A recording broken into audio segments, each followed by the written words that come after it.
Yeah, yeah, yeah, yeah. Because I'm happy. I'm a Muslim, that's what makes me happy, and that's the truth.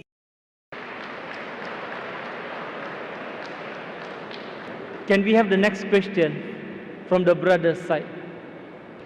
Good night. My name is Lim Kim Piu. So I think it is good for the Muslim extremists, extremists against the Western Christian who are ego and proud, because the Western Christian are rich, developed, and progress, and they look down on the Hindu, Muslim, and Buddhist. And the Muslim consists of over 40 countries, and the Buddhist over 10 countries, and the Hindu just a few. Nobody dare to challenge against the Christian. Only the Muslim dare to challenge against the Christian. The brother has said emotionally that the Christian of the Western country, they look down upon the Buddhists, the Muslims, the Hindus, and no one dares to challenge the Western Christians except the Muslims. Brother, I slightly differ. What you're saying is right. All Muslims don't have the guts to challenge the Western world. There are some Muslims like Tun Dr. Mahathir Mohamad.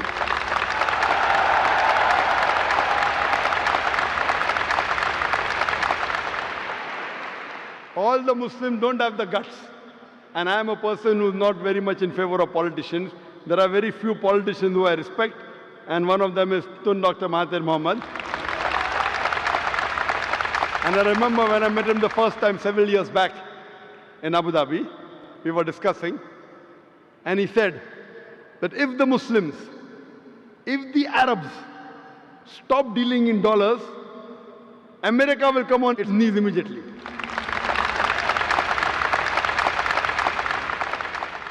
There are few politicians who I really care. One was King Faisal of Saudi Arabia. He had the guts.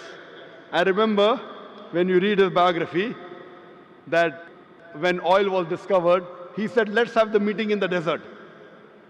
And that time when they pressurized the Muslims, King Faisal said that we are Badus, we are Bedouin, we are Arabs, we can go back to the desert.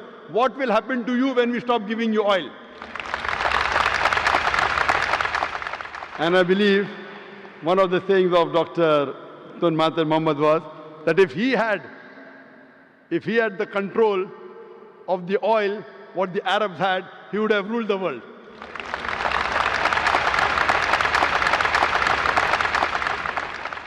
That's why I said in my lecture of terrorism, Muslim monopoly, that most of the terrorist acts, directly or indirectly, are related to politicians.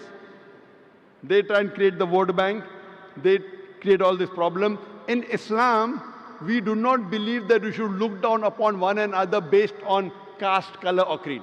Allah says in the Quran, in Surah Hujurat, chapter number 49, verse number 13, Ya ayyuhan nasu inna khalaqnakum min zakarin wa unsa wa jalnakum shu'uban wa qaba'ila lita'arafu inna akramakum indallahi atqakum inna Allaha alimun khabir. O humankind, we have created you from a single pair of male and female and have divided you into nations and tribes, so that you will recognize each other, not that you shall despise each other. And the most honored in the sight of Allah subhanahu wa ta'ala is the person who has taqwa. The criteria for judgment in the sight of Allah subhanahu wa ta'ala, the only way one human being can be superior to the other human being is not by wealth, it's not by color, it's not by creed, it's not by sex, but it is taqwa, it is God consciousness, it is piety, it is righteousness. In Islam, we do not believe one human being is superior because of wealth or color or caste or creed. It is taqwa. And I do agree with you. I do agree with you totally that the Western world, they think that they are superior. They think they are superior. The only way you can be superior is by being extra God conscious, by being righteous, by being pious, not by setting rules. And when the Western world talks about justice, when they talk about freedom of expression, if it does not hurt them, you have freedom of expression. If it hurts them, no freedom of expression.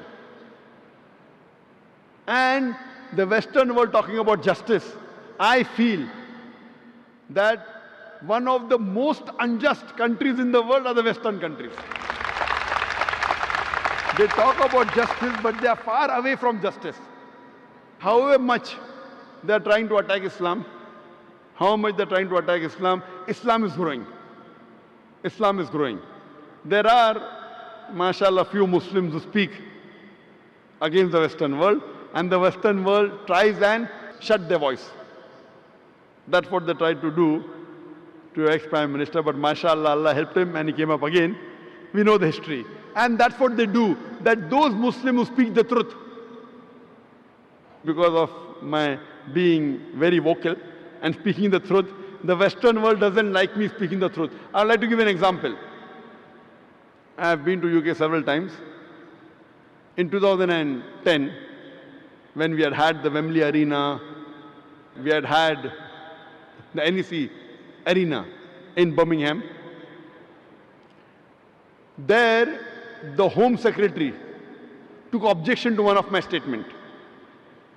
I said that killing innocent people is prohibited in Islam. And I said that thousands of people killed in the Twin Tower is to be condemned. The thousands of human beings killed in Twin Tower blast in 9/11 is to be condemned. More than 50 people killed in the London tube blast is to be condemned. More than 180 people killed in Bombay in the train blast has to be condemned. But I told the Muslim, don't put a full stop. Besides condemning all this, I also condemn the thousands of innocent people killed in Afghanistan, in Iraq and Palestine. So the Home Secretary of UK put a ban. Zakir cannot enter UK. I told that the thousands of Americans killed in the Twin Tower I condemn. More than 50 Britishers killed in London condemn. More than 180 Indians killed condemn. But I was careful, the thousands of innocent people killed in Afghanistan. I didn't say thousands of Afghanistanis. Because the Western world considers some are terrorists.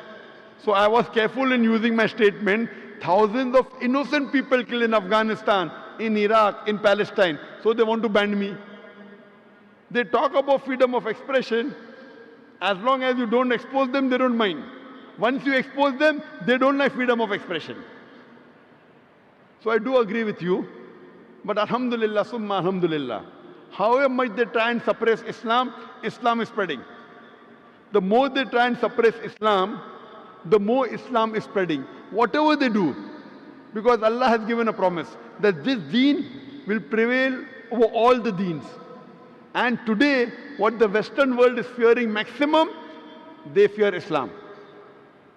That's the reason they're bringing all these restrictions, etc.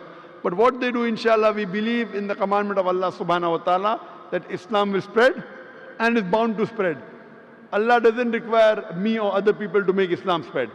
Allah has given a promise in the Quran, and inshallah, very shortly, you will see this coming true, that the power from the Western world will be taken away. Hope that answers the question.